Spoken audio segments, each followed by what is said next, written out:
Por favor, abran sus Biblias a Juan 1:14. Vamos a leer este texto que es central, Juan capítulo 1. Juan capítulo 1. Juan capítulo 1.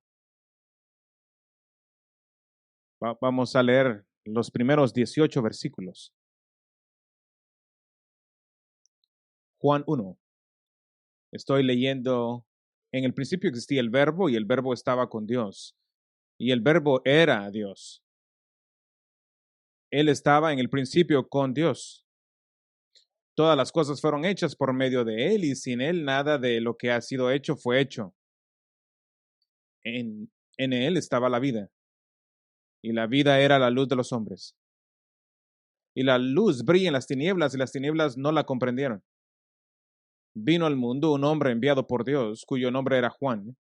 Este vino como testigo para testificar de la luz a fin de que todos creyeran por medio de él. No era él la luz, sino que vino para dar testimonio de la luz. Existía la luz verdadera que al venir al mundo alumbra a todo hombre. Y el mundo estaba, y el mundo fue hecho por medio de él, y el mundo no lo conoció. A lo suyo vino y los suyos no le recibieron. Pero a todos a los que le recibieron, les dio el derecho de llegar a ser hijos de Dios, es decir, a los que creen en su nombre, que no nacieron de sangre, ni de la voluntad de las carnes, ni de la voluntad del hombre, sino de Dios. Y el Verbo se hizo carne y habitó entre nosotros, y vimos su gloria, gloria como la del unigénito del Padre, lleno de gracia y de verdad. Juan dio testimonio de él y clamó, diciendo, este era del que yo decía, el que viene después de mí es antes de mí, porque era primero que yo. Pues de su plenitud todos hemos recibido gracia sobre gracia. Porque la ley fue dada por medio de Moisés, la gracia y la verdad fueron hechas en realidad por medio de Jesucristo. Nadie ha visto jamás a Dios. El unigénito de Dios que está en el seno del Padre, Él le ha dado a conocer. La ciudad de Kadiokik, en la orilla del río Bósforo, frente a la actual Estambul, Turquía. Realmente ahora es un distrito de Estambul, solo al otro lado del río, es como conocido el este de Estambul, porque desde Karaköy se procede hacia el este, hacia Asia, mientras que desde el lado occidental de Estambul se procedería hacia el oeste en Europa del este. Realmente es un punto central. Karaköy disfruta de un clima increíble, un paisaje tremendo tanto del río Bósforo como del mar de Marmara, que lo lleva al mar Egeo entre Turquía, Grecia y hasta el Mediterráneo. Es un lugar muy hermoso. Karaköy es a la vez histórico en arquitectura y moderno en su animado comercio y cultura. El famoso mercado de Karaköy cuenta con no solo la mejor comida de todo tipo imaginable, sino también con innumerables tiendas de antigüedades y librerías de segunda mano en todas las calles, arte por todos lados, cerámica, esculturas originales. Karaköy es un centro cultural porque literalmente es donde el este se encuentra con el oeste y en la antigüedad Karaköy será considerado un lugar de reunión razonable si las personas querían reunirse las de Europa con las de Asia. De hecho, si volvemos a la historia unos 16 siglos antes, en octubre 8, para el 1 de noviembre del 451 después de Cristo, hubo una reunión de muchas personas de entre el este y el oeste en Karaköy, conocida en ese entonces como Calcedonia, al otro lado del río de lo que se conocía como Constantinopla. Las vistas eran tranquilas y pintorescas, eran muy hermosas, podían ver todo el mar, el clima era increíble, máximo tal vez 60 a los 70 y los más bajos como a los 50. Y en ese octubre de 451, entre 500 a 600 personas de la iglesia se reunieron por 3 semanas y media, celebrando largas reuniones y conferencias de la iglesia de Santa Eufemia. Y el tema de la conferencia Un intento desesperado de conformar con la iglesia una posición ortodoxa solidificada sobre este tema. El tema de la conferencia se refería a la naturaleza del Señor Jesucristo como Dios y hombre. Y como esta enigmática doctrina debía entenderse adecuadamente, particularmente en el juego, en el Calcidonio, donde la humanidad de Cristo estaba siendo atacada y también la divinidad de Cristo. La batalla había llegado a este vértice.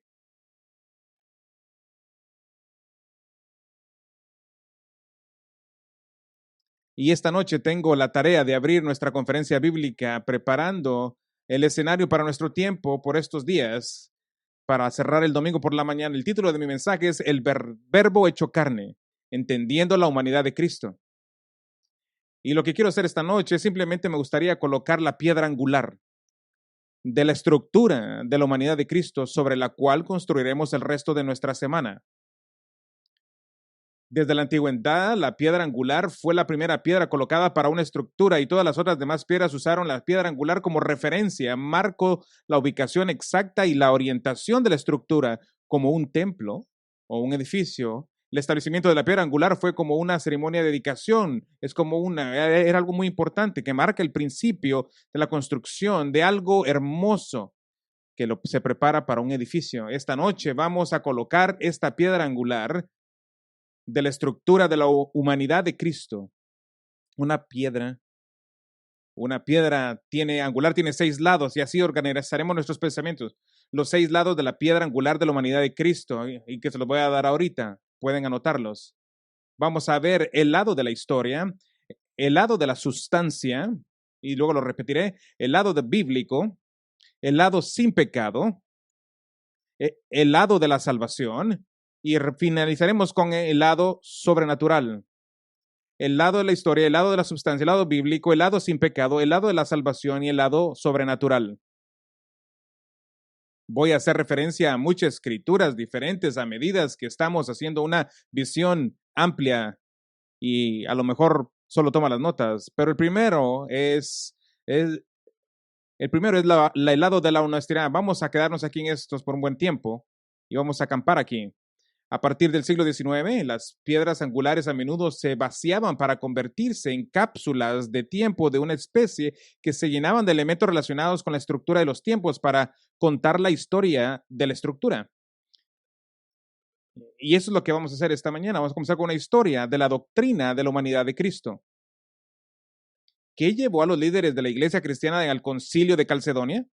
¿Qué estaba gestándose que causara que 500 a 600 pastores líderes dejaran sus deberes ministeriales normalmente durante 3 semanas y 4 días sin incluir los muchos días tiempo de viaje para llegar a Calcedonia? ¿Qué estaba pasando? Los primeros cristianos creían sin controversia que Cristo es completamente Dios y completamente humano, que es completamente humano, que es el Hijo de Dios y que es sin pecado en la naturaleza y es digno de adoración. Pero no fue hasta que la controversia sobre la naturaleza de Cristo comenzó a convertirse en parte de la discusión colectiva de la iglesia que los cristianos comenzaron a luchar realmente con cuán alucinante era este concepto. Que la segunda persona de la Trinidad se convirtió un hombre sin perder nada de su naturaleza divina. Durante la venida o la vida de los apóstoles, algunos cristianos ya estaban teniendo dificultades para reconciliar la divinidad de Jesucristo con la humanidad de Cristo. De hecho, el apóstol Juan advirtió en 2 de Juan 1:7, porque muchos engañadores han salido al mundo, los que no confiesan que Jesucristo ha venido en carne, este es el engañador y el anticristo. Ya estaba sucediendo, la confusión ya había existido, siempre ha sido un problema. ¿Era Jesús solo participantemente divino o solo parcialmente humano? ¿Era Jesús siquiera humano en absoluto? Una vez que la opinión diferente de la unidad de Cristo comenzó a discutirse en serio, la batalla estaba en marcha. Una batalla teológica sobre la humanidad de Cristo que se extendería durante siglos. Algunos, ¿cómo se miraba esto? Bueno, por un lado, algunos sacrificaban la deidad de Cristo para tratar de explicar la naturaleza de Cristo. Por ejemplo, los ebonitas, los ebonitos eran leales al monoteísmo del Antiguo Testamento que llevó a su campamento esencialmente negando la deidad de Cristo por completo. que Jesús era solo un hombre calificado en un bautismo para ser el Mesías de Israel. O también tenemos los monarquinos dinámicos liderados por Pablo diciendo que Jesús era diferente, que habían dos diferentes entidades en Cristo. Fueron estos grupos y otros como ellos los que condujeron a muchos esfuerzos dignos para defender la deidad de Cristo. Pero por el otro lado, otros sacrificaron la humanidad de Cristo para tratar de explicar la naturaleza de Cristo. Por ejemplo, los gnósticos, ellos fueron influenciados por la filosofía griega más que por las escrituras, que ellos creían que la materia física era inherentemente mala y en total oposición a lo espiritual. Así que rechazaron la idea de una encarnación, una manifestación de Dios en forma visible. ¿Por qué? Porque eso implicaría que el contacto inmediato de lo físico con lo espiritual. Y de acuerdo a los gnósticos, eso no puede ser. Como también tienes a los modalistas monárquicos. Ellos no creían la distinción entre el Padre, el Hijo y el Espíritu Santo, sino que el Dios único tomaba diferentes formas o modos, como se dice, y que Cristo en la tierra era solo una manifestación de Dios. Algunos otros grupos, en un intento de defender la deidad de Cristo mientras permitían su humanidad, presentaban a Cristo como subordinado a Dios el Padre, no en la función como en un miembro de la Trinidad que se sometía a un miembro igualmente Dios de la Trinidad, sino que Cristo era en esencia menos que Dios el Padre. Los antignósticos, muchos de los padres alejandrinos e incluso teólogos conocidos como Tertuliano y Orígenes lucharon con este tema y fueron demasiado lejos al ver a Cristo como Dios, pero de alguna manera en esencia subordinado a Dios el Padre, pero ellos pelearon con esto. La siguiente evolución de problemas vino cuando un grupo saltó sobre esto y llevó a muchos de la lucha con el tema a solidificar una herejía, porque ellos definían a Cristo como un hombre subhumano, que fue el primer ser que Dios creó. Un hombre que Cristo era algo creado como Dios, pero que no era Dios. Ellos negaron la deidad de Cristo por completo. Ellos eran los arianos. Hoy tienen un nuevo nombre, son los testigos de Jehová, es la misma teología. El defensor de la verdadera fe, Atanasio, asumió la causa contra el arianismo al afirmar que las escrituras que el Hijo de Dios es consustancial, es decir, de la misma sustancia, la misma esencia que el Padre. El concilio de Nicea en 325 confirmó esta posición como el funcionario de la iglesia de Arrio y fueron denunciados como una posición herética. Así que la iglesia en este entendido lo entendían la deidad de Cristo y la humanidad de Cristo, pero no iba a ser fácilmente explicado. Así que trataron de explicarlo. Como los apolinarios, liderados por Apolinar, aceptaron la idea griega de que la humanidad consiste en tres partes, como cuerpo, alma y espíritu, y que el Hijo de Dios tomó el lugar del espíritu en el hombre, ya que el espíritu era conocido como el lugar donde se originaba el pecado. No hay escritura para soportar eso, es una teoría. O los eutiquios sintieron que la naturaleza humana de Cristo fue absorbida por la naturaleza divina o que los dos fueron fusionados en una sola nueva naturaleza, como por ejemplo una tercera entidad. O tenemos a los nestorianos, dirigidos por Nestorio, dijeron que Cristo era completamente y únicamente hombre que disfrutaba la moral de Dios de la misma manera que los cristianos lo hacen ahora. Así que con toda esta controversia y sin la herramienta de debate teológico más útil, conocida como las redes sociales, los líderes legítimos de la iglesia necesitaban reunirse para establecer la posición ortodoxa bíblica. Así que Leo I, el influyente obispo de Roma, convocó a este concilio para resolver esto de una vez. Leo presentó un largo documento llamado Tomo de Leo, que describe lo que llegó a conocer como la posición media. La posición media dice que Cristo tiene dos naturalezas sin confusión, sin separación y sin división. El tomo iba a ser estudiado y debatido por los cientos de pastores y ellos abrumadamente afirmaron la posición de Leo con respecto a la interacción de Cristo como Dios y Cristo como hombre. Y la cristología de Calcenones se convirtió en la doctrina ortodoxa de la iglesia cristiana. Pero tú creerías que eso detuvo el problema. Pero incluso después de este consejo no lo detuvo. Hubieron más versiones. Trataron de explicar a Cristo y amenazando la nueva visión ortodoxa de la iglesia. Cristo como una persona con dos naturalezas. El sínodo de Frankfurt en 740 después de Cristo nuevamente estuvo de acuerdo con el punto de Calcedonia y reafirmaron. En la Edad Media no agregó mucho en absoluto la comprensión de la verdad de la iglesia y la doctrina de Cristo, porque la iglesia en ese punto estaba tratando de entender mucho. El catolicismo romano tomó el control y el poder, viéndose a sí misma como la única iglesia verdadera en la tierra y desarrollando su sistema de salvación basada en el mérito, basada en obras de la justificación es obtenida en lugar de recibida por Dios. Así que la Edad Media no ayudó. La gran reforma del siglo XVI luego trajo consigo un mayor refinamiento, pero la cristología luterana complicó un poquito.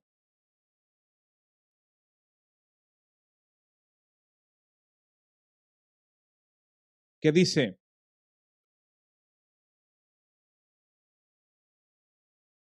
Que reconocemos que Jesucristo tiene dos naturalezas. Y decimos que no están confundidos, que no están mezclados, sino que están dos naturalezas y están unidos en una sola persona. Al fin, 1000 años de confusión y ahora al fin hay claridad. Y después entró la era de la razón al final del siglo XVIII, cuando la humanidad y todo estaba en un desorden una vez más. Parece que una vez que la iglesia ya arregla algo, vienen más problemas. Cuando vino la era de la razón en el siglo XVIII, ahora todo la teología, la ciencia era filtrado por este y decían que si el hombre no lo podía comprender, entonces no era verdad. Eso era la razón. Y ciertamente nada ahora iba a ser aceptado puramente por la escritura. Y debido a esta preposición, cada vez más con el surgimiento de la teología liberal, el énfasis estaba en reducir la visión de Cristo y elevar la visión de la humanidad. El punto de partida para el estudio de Jesús comenzó con Jesús el hombre y la conclusión que fue Jesús era un hombre con un elemento meramente divino en él. Entonces, la lucha estaba en marcha una vez más por la doctrina de la deidad de Cristo, porque la teología liberal amaba la idea de que Jesús solo como un hombre. ¿Por qué? Porque eso lo hacía posible teológicamente que la humanidad fuera igual a Jesús. Y así, en la bien librada batalla de la deidad de Cristo en los últimos 150 años o algo así, una vez más, la humanidad de Cristo ha sido algo desenfatizada con el cristiano promedio que no tiene más que una comprensión confusa de la importancia y las implicaciones de la edad de Cristo.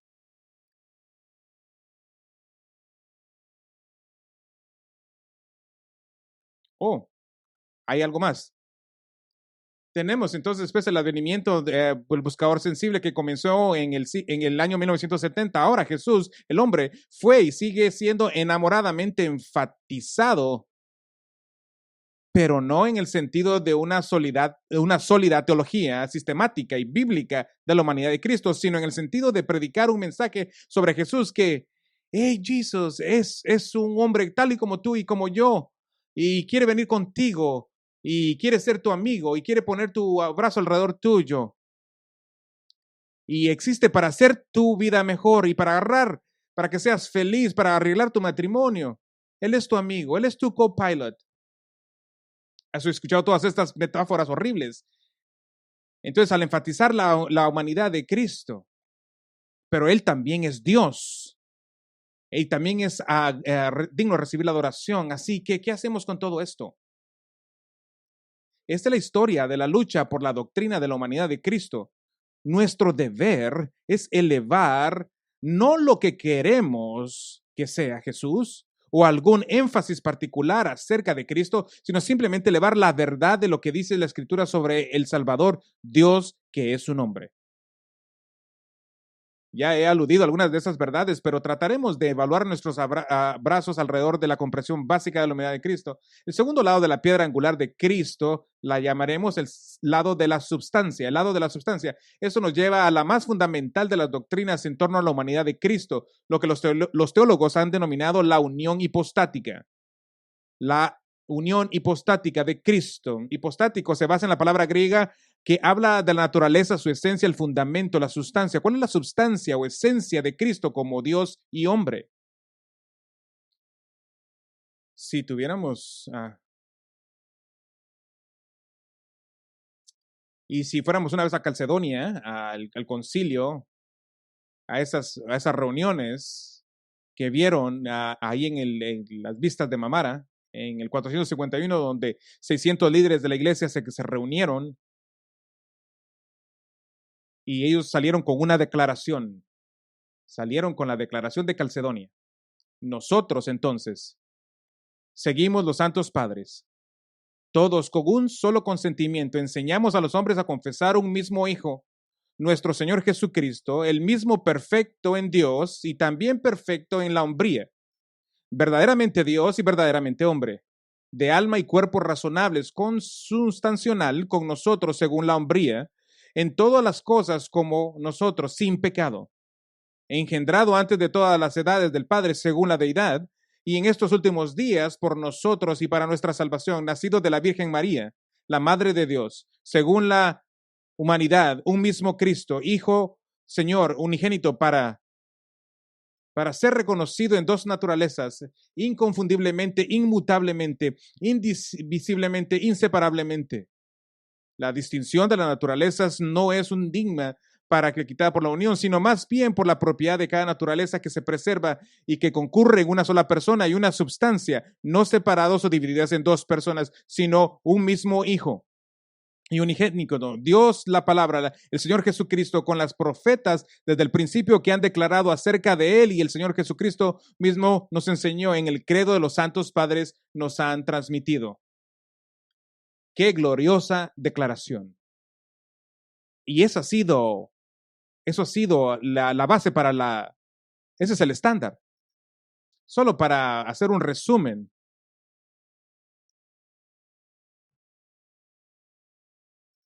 Para resumir esta declaración, su conclusión de las Escrituras fue que Cristo Jesús tiene dos naturalezas, una naturaleza divina y una naturaleza humana, sin confusión, cambio o división de ningún tipo. Ambas ocurren en una persona. Hay muchas escrituras que presentan esas dos naturalezas en Cristo. Siempre presentan estas dos naturalezas unidas. En Romanos 1, 5.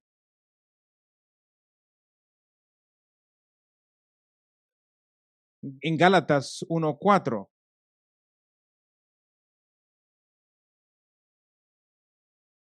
Y nació de un hombre, nació de una mujer, perdón. Mañana pasaremos mucho tiempo en diferentes pasajes. Dos naturalezas, una persona. Y en el texto que abrimos esta mañana, en Juan 1:14, donde vimos que el verbo se hizo carne. Este es Dios. Y el resultado de estas dos naturalezas, el resultado, nada menos que asombroso. Los teólogos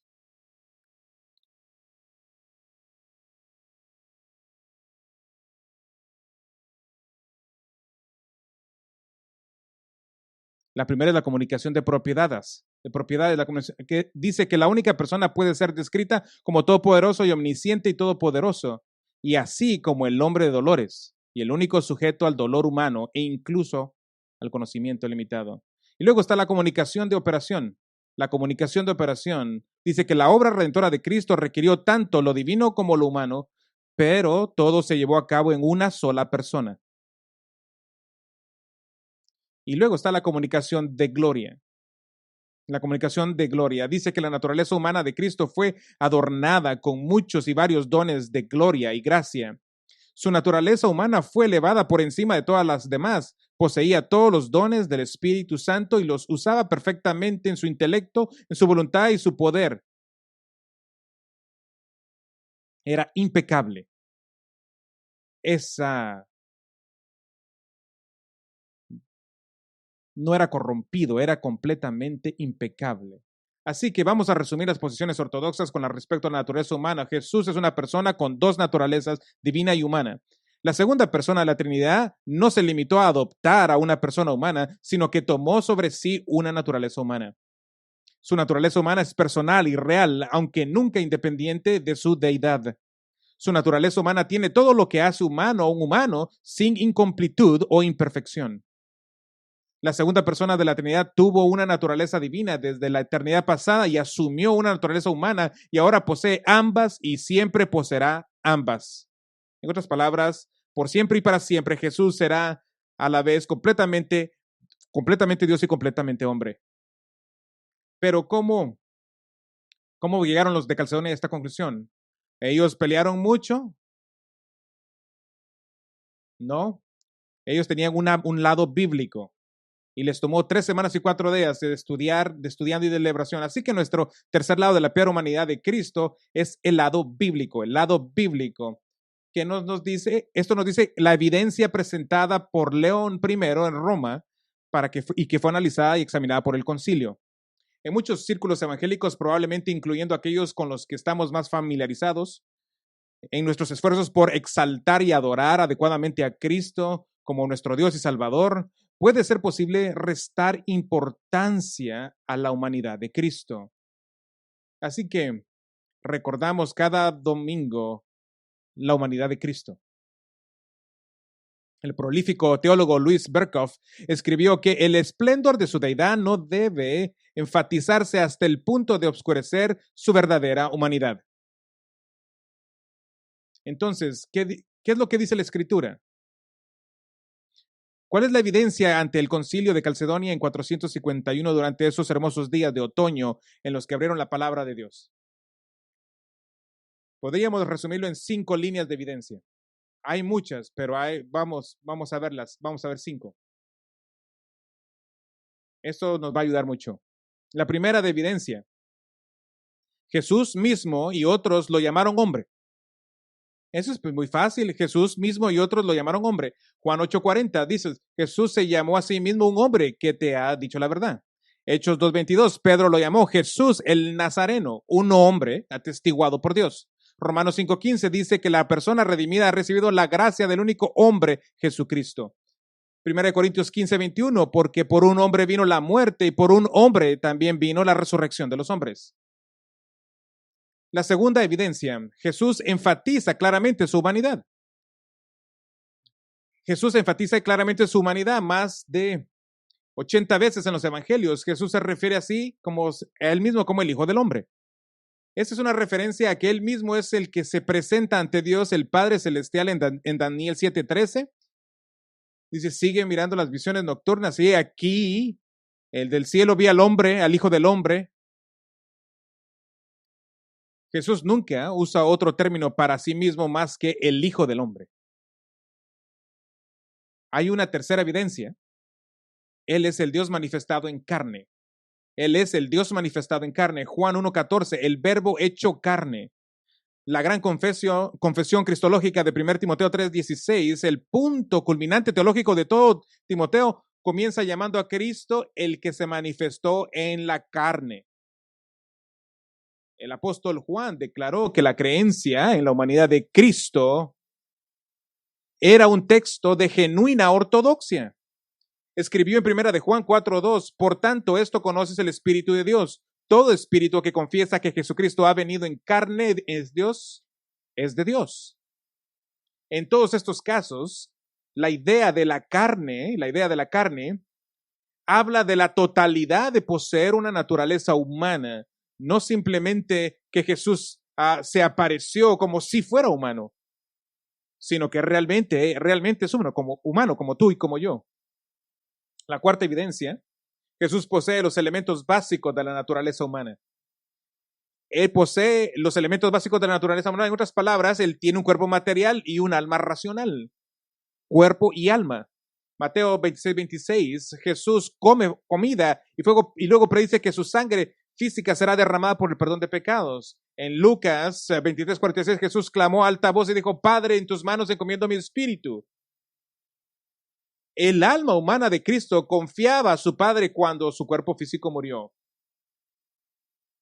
Jesús 11:33, Jesús está profundamente conmovido en su espíritu. Él tiene todas las cosas básicas de un humano. Y la quinta evidencia, Jesús tuvo experiencias humanas normales. Jesús tuvo experiencias humanas normales. Los evangelios dan cuenta de que Jesús tuvo experiencias humanas de nacimiento, crecimiento físico, crecimiento en sabiduría, agotamiento físico, sueño, hambre, sed, ira, dolor, llanto, compasión, amor, alegría, tentación, oración, sufrimiento y muerte. Y Él fue el primero en experimentar lo que todos los humanos experimentarán, más para el juicio y unos pocos para gloria. Una resurrección física corporal en un cuerpo físico eterno. ¿Te lo puedo poner de esta manera? La humanidad de Jesús implicaba experimentar, no solo encontrar la experiencia humana en todas las cosas. Él es literalmente tan humano como tú y como yo, excepto Él es una cosa que tú no eres. Él es sin pecado, Él es sin pecado, Él es sin pecado. Jesucristo en la tierra poseía una perfección natural y moral sin pecado. No es solo que Él fue capaz de evitar pecar, que lo hizo, sino también que era imposible para Él pecar debido al vínculo inquebrantable de su naturaleza humana y divina en una persona. Déjame decirte esto. La prueba es abrumadora. En Lucas 1:35, el ángel le dijo a María que cuando el Espíritu viniera sobre ella concebiría un niño santo, el Hijo de Dios. En Juan 8:46, Jesús desafió a sus enemigos espirituales a nombrar un pecado que había cometido. ¿Cuál de ustedes?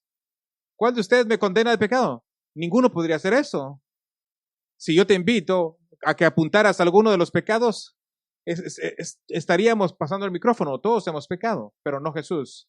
Juan 14:30, Jesús dijo que Satanás, el gobernante de este mundo, no tiene nada en mí. Nada más. Eso quiere decir, Satanás no le puede acusar. 2 Corintios 5:21 dice que Cristo es el que no conoció el pecado. Él es la misma justicia de Dios. Hebreos 4:15, Jesús ha sido tentado en todas las cosas como nosotros, pero sin pecado. Hebreos 9:14, Él sin mancha. Según 1 de Pedro 2:22, es el uno que no pecó. 1 de Juan 3:5, en Él no hay pecado. Ahora, ¿alguien puede tener alguna pregunta de 2 Corintios 5:21? ¿Que Jesús hizo pecado? ¿Qué significa esto? Significa que en el sistema judicial, que Él fue puesto en el lugar de pecadores, pero Él mismo, Él nunca tuvo pecado, está libre de la condenación de Adán. Si puedes leer por los evangelios que Jesucristo nunca confesó pecados, porque no tiene ninguno. Fueron sus discípulos para orar Jesús les enseñó cómo oraban ellos para perdón de pecados. Pero hay una quinta piedra, es el lugar de la salvación. Esta voy a tocar por esto por unos minutos. Para los líderes de la iglesia en Calcedonia, el tema de la unión hipostática de Cristo, las dos naturalezas en una persona, tuvo implicaciones masivas para el evangelio mismo. Esto no solo fue un teológico argumento, esto tiene implicaciones para salvación, para los destinos eternos. Generalmente hablando, en las Escrituras, la humanidad de Cristo se ha presentado como vitalmente conectada a la salvación de la humanidad pecadora, que era necesario para Jesús fuera humano para efectuar nuestra salvación del pecado y el juicio eterno de Dios. Ahora probablemente estamos más familiarizados con la necesidad de la naturaleza divina de Cristo en relación con nuestra salvación, que el Salvador tenía que ser un sacrificio de valor infinito y eterno, que tenía que ser capaz de absorber la ira infinita de Dios. Pero ¿por qué tenía que ser humano también? La pena de la muerte, del pecado, tendría que haber sido por un hombre. tenía que ver un hombre que sufría en su cuerpo y en su alma. Hebreos nos recuerda que no hay perdón sin derramamiento de sangre. Todo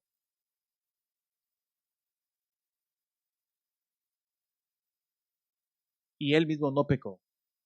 Hebreos 2:17, tú dice que tuvo que ser hecho como sus hermanos en todas las cosas para que pudiera llegar a ser un sumo sacerdote misericordioso y fiel en todas las cosas concernientes a Dios para hacer propiciación por los pecados del pueblo. Porque puesto que él mismo fue tentado en lo que ha sufrido, él es capaz de venir y ayudar a los que son tentados. Y este hombre realmente que experimenta todas las profundidades de la degradación que es la experiencia humana, también tenía que ser un hombre sin pecado. Tenía que ser un sacrificio perfecto, de lo contrario no podía ser sustituto por los demás. Hebreos 7:26 dice que era apropiado que tuviéramos un sumo sacerdote santo, inocente, inmaculado. Por cierto, tenía que ser un ejemplo humano perfecto para sus discípulos, para ser un buen mediador. El apóstol Pablo dice que hay un solo mediador, el hombre, y este mediador es el hombre Jesucristo. Si me permites decirlo de esta manera, quiero expresar la salvación de esta manera. Sí, Dios está completamente glorificado en el hecho de que el Hijo de Dios y se hizo hombre. Él le da gloria, esto le da gloria a Dios. Pero el estudio de la humanidad de Cristo nos muestra que el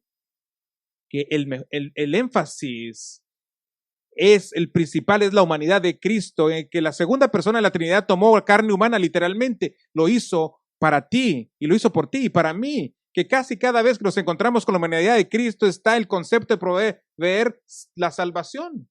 Estas siempre van juntas. Déjame probarte esto, escucha, Juan 1:14, el verbo se hizo carne en el contexto del versículo 12, que a cuanto le recibieron les dio derecho de ser hijos de Dios, e incluso los que se convierten en su nombre. Esta es tu salvación. Filipenses 2:8, ser encontrado en apariencia como hombre, él fue obediente a la muerte en una cruz. Esa es tu salvación. Hebreos 9:22, él vino como un hombre para derramar su sangre por el perdón de los pecados. Esa es tu salvación. Cuando el hijo de Elizabeth saltó de su corazón, María, mi alma dijo, mi alma te magnifica, Señor, y mi espíritu se ha regocijado en Dios, mi Salvador. Esa es tu salvación. Hebreos 7:26, Jesús es el sumo sacerdote, totalmente humano e inocente. Versículo 26, porque él también es capaz de salvar para siempre a los que se acerquen a Dios. Tu salvación, tu salvación, tu salvación, tu salvación, una y otra vez.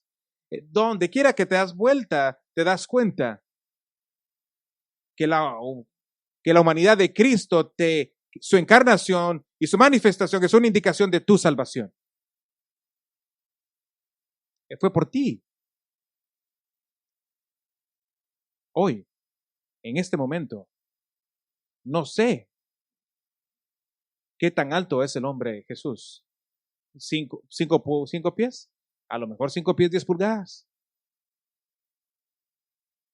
Él será así por la eternidad. Siempre tendrás un Dios que es hombre, un hombre que es Dios. Si ves nuestro estudio de la humanidad de Cristo, eso es realmente una reflexión de la gracia de Dios para ti. Hay un lado más de esta piedra. Ya vimos varios lados.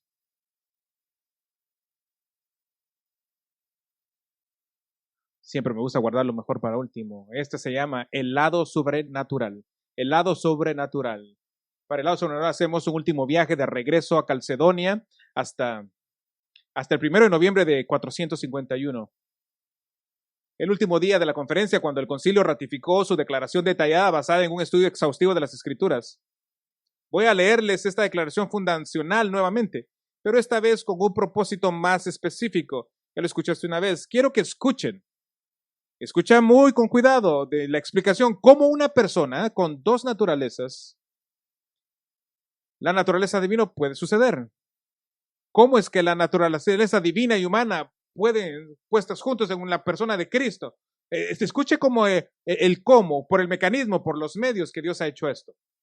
Nosotros entonces, siguiendo los santos padres, todos con un solo consentimiento, enseñamos a los hombres a confesar un mismo Hijo, Señor Jesucristo, el mismo perfecto Dios, también perfecto en la humanidad, verdaderamente Dios y verdaderamente hombre, de alma, cuerpo y razonables, consustancial con nosotros, según la humanidad en todas las cosas, como para nosotros, sin pecado, engendrado antes de todas las edades del Padre, según la deidad. En estos últimos días, por nosotros y por nuestra salvación, nacido de la Virgen Madre, la Madre de Dios, según la humanidad, un mismo Cristo, Hijo, Señor, unigénito, para ser reconocido en dos naturalezas, y sin confundirse, incambiable, indivisible, inseparable. La distinción de las naturalezas no es en ninguna manera quitada por la unión, sino más bien la propiedad de cada naturaleza que se preserva y que concurre con una persona y una substancia, no separados o divididos en dos personas, sino un mismo Hijo, unigénito, Dios la palabra. El Señor Jesucristo, como los profetas desde el principio han declarado acerca de Él, y el Señor Jesucristo mismo nos enseñó, y el credo de los santos padres nos han transmitido. ¿Lo agarraste? ¿Lo atrapaste? ¿Escuchaste el cómo? ¿Escuchaste el mecanismo? ¿Los medios? Por medio de que la naturaleza del hombre y una persona singular. ¿Cómo Dios pone? ¿Lo atrapaste? No hiciste, no lo escuchaste. ¿Por qué? Porque no está allí. El tremendo impacto del credo de Calcenodia se encuentra en el hecho de que no fueron más allá de las Escrituras. El concilio declara claramente las verdades de Cristo, pero no hizo ningún intento por explicar el cómo, el mecanismo, los medios, sino que dejó la gloria de Cristo como un misterio sin explicación natural. Presentaron la encarnación de Cristo como un hombre, como el gran milagro central en toda la historia, y lo dejaron estar en toda su majestad y todo su misterio y toda su maravilla. La encarnación es la paradoja suprema. Dios y el hombre en una sola persona. El concilio afirmó que la Escritura no nos dice lo que Jesús es, pero no nos explica cómo. Pero puedes decir, eso es el cómo. Explica, si puedes explicar el nacimiento virginal. Vas a pegarte con una pared, no podrás explicarlo. Si ves la doctrina de las dos naturalezas en una persona, trasciende nuestro razonamiento humano. No hay analogía, no hay metáfora que nos ayude a comprenderlo. La analogía humana no lo puede comprender. La naturaleza dual de Jesús es solo aceptada por una sola razón. La Biblia me lo dice. Y si alguien dice, eso no es suficiente para mí, entonces esa persona tiene un problema muy serio. Porque la encarnación de Cristo es, por así decirlo, diseñada para ser aceptada solo por fe. No hay otro medio. Y de esta manera la encarnación de Dios como hombre, la palabra de Dios que en la carne señala todo a la gloria a Dios, todo honor y todo crédito y todo asombro y todo a Dios y a Dios solamente. Y por cierto, para asegurarnos que entendamos que Dios ha venido en la carne de principio a fin y de fin al principio, la Biblia tiene nombres para el Hijo de Dios, que nombres humanos, nombres indicativos de su encarnación. Sabemos que Dios el Hijo es para siempre un hombre, porque en el futuro Él todavía es llamado por estos nombres. Unas 3 docenas de estos nombres humanos, comenzando con el fin y volviendo. Jesús es la brillante estrella de la mañana, la raíz de David, el león de la tribu de Judá, el amén, el testimonio fiel y verdadero, el abogado, la estrella de la mañana, el legislador y el juez, el sumo sacerdote, el apóstol, el hermano, el mediador, el último Adán, el primogénito, el líder. Jesús es el Cristo, ayudante, maestro, Cordero de Dios elegido, el Hijo del Hombre, el Hijo de David, el Nazareno, Jesús, el Hijo de la Justicia, el deseo de todas las naciones, el servidor, el hombre de dolores, la rama, el ungido, el redentor de la tierra, Shiloh, y vamos hasta Génesis, la descendencia de la mujer, Génesis 3:15. Y sería negligente olvidar el nombre citado por Pablo y por Pedro, tomado de las profecías mesiánicas del Salmo 18 y Esías 28. Pedro lo dijo de esta manera en 1 Pedro 2:6. He aquí, pongo en Sión una piedra de elección, una piedra angular preciosa.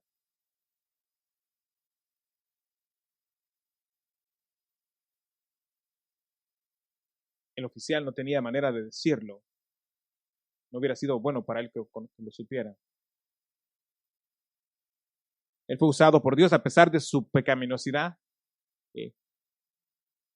Y en una manera extraña, mi llamado para ustedes se encuentra aquí, es encontrado en Pilato.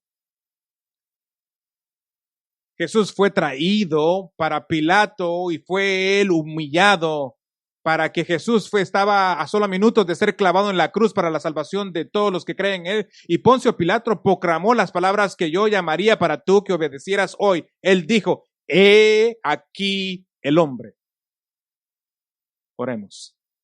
Nuestro Padre, venimos a ti ahora, Señor, con una emoción por nuestro Señor Jesucristo. Oh Señor, oh Dios,